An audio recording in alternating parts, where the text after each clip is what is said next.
Hi, I'm Claire Tansey, food editor at Chatelaine magazine. Welcome to the Chatelaine kitchen, where we triple test all our recipes to make sure they're delicious and foolproof. We tested our roast turkey more than 8 times, making improvements with every test. Today I'm going to show you how to make the easiest and best roast turkey.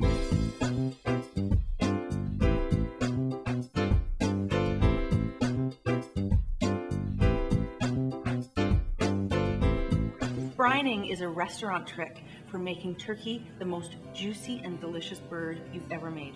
Brining involves using brown sugar, quite a bit of it, and kosher salt. It's really important to use kosher salt because it's really coarse, and if you use fine salt, then you're going to end up with a salami style of turkey, and that's not good. So you mix the kosher salt in with the brown sugar. That's about it. Very easy.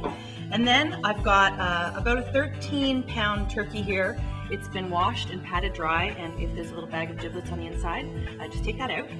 And this is where things get a little bit unusual. Take a tub and put an ordinary bag, ordinary shopping bag right in it, and then Mr. Turkey just goes right in there. This may look unconventional, but it is going to be the best turkey you've ever had. Now, just take the sugar salt mix, and you want to pack some onto every little piece of the turkey. So you kind of pick it up and stick it. It's not really going to cling to the bird, that doesn't matter. Make sure you get some tucked in on the inside. And I'm sure you're wondering, isn't that going to be a really salty turkey? What's going to happen is I'm going to put this in the fridge for 12 hours, and that mixture of brown sugar and salt is going to just slightly affect the texture and moisture level of the meat and make it the most delicious, juicy bird you've ever had. And of course, we're going to rinse that off before we roast it. This just gets bagged up and put in the fridge for about 12 hours. I'm going to wash all of that brine off of the turkey. It's been in the fridge for about 12 hours and it's done all the work it needs to do. This is an important step. Make sure you get it out of the cavity and off of every part of the turkey. It's going to look a little bit bruised. That's no big deal. That's just what happens.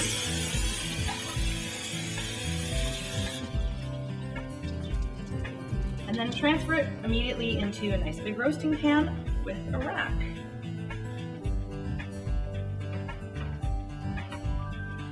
Just pat them dry, and then take some nice fresh sage and stuff that into the cavity.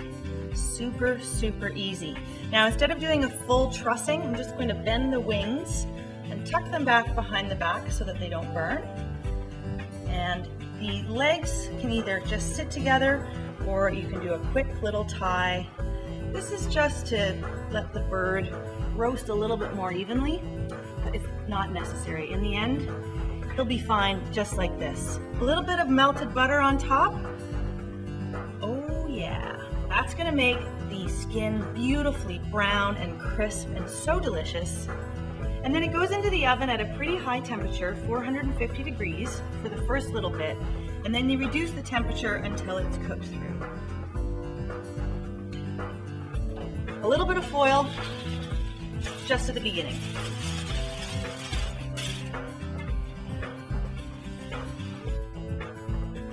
I'm just going to take them out of the pan and put them on a platter to rest. You have to rest the turkey for at least 25 minutes before you carve it. But give them a little foil house. Keep them a little bit warm.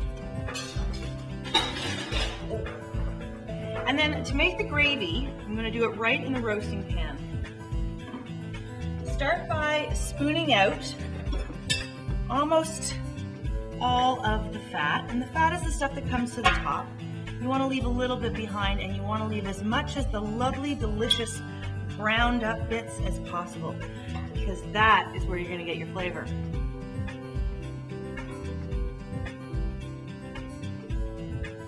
That's about it.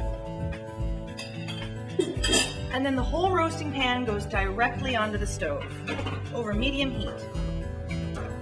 There's no real mystery to gravy. The important part is to get the drippings really, really hot, and then to put the flour right into the hot drippings. Use a whisk and get that flour nice and incorporated. The flour is already starting to make the gravy thicken up. So now it's time to add a little bit of wine and a little bit of water. Again, using a whisk to make sure there aren't any lumps. If you have homemade turkey stock, this is the perfect time to use it, but don't use purchased stock because it usually has too much salt in it and you don't want the gravy to be overly salty. This is going to come to a boil and cook for about 10 to 15 minutes until it's thick and beautiful. It's already the most gorgeous color. Just in time to carve the bird. Now that earns the Chatelaine seal of approval. For more recipes, go to chatelaine.com.